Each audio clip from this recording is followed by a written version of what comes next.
Serial ये रिश्ता क्या कहलाता है में मायरा ने कर दिया है अबीरा को माफ़। जी हाँ, यहाँ पर अब मायरा और अबीरा मिलकर गुड़ी पड़वा का फेस्टिवल एंजॉय करती हुई नजर आने वाली हैं। यहाँ पर मायरा अब अबीरा को जहाँ माफ़ कर चुकी है, वहीं दूसरी ओर दोनों माँ बेटी सेलिब्रेशन करती हुई नजर आएंगी। लेकिन इनकी खुशियों में आग तो तब लगती है जब मायरा के सामने पानी का सच आता है, या मैं ये कहूँ कि मुक्ति का असली नाम सामने आ जाता है। जैसे ही मायरा को पता चलता है कि जिसके साथ वो अब तक दोस्ती निभा रही थी, मुक्ति, जो अब तक उसकी ज़िंदगी का सबसे अहम पार्ट बन चुकी है, वही उसकी 8 साल पुरानी दुखों का, उसके मर्म, उसके ज़ख्मों का कारण है।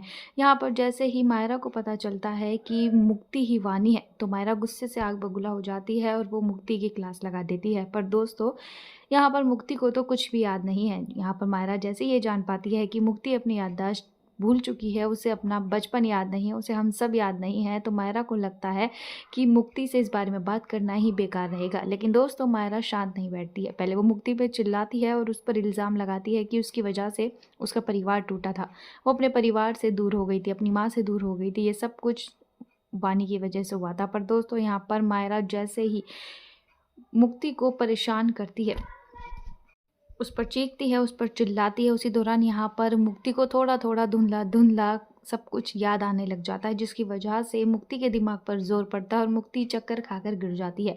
इस बात की खबर जैसे ही अबीरा को मिलती है, अबीरा तुरंत मुक्ति के पास जाती है और उसका ख्याल रखती है। ये बात मायरा को पसंद नहीं आती है और वो सोचती है कि फिर से वही हो रहा है जो 8 साल पहले हुआ था। इन्हें माफ़ करके भी कोई फ़ायदा नहीं होगा, क्योंकि हमेशा मुझ में और मुक्ति में से हमेशा मुक्ति को ही चुनेंगी।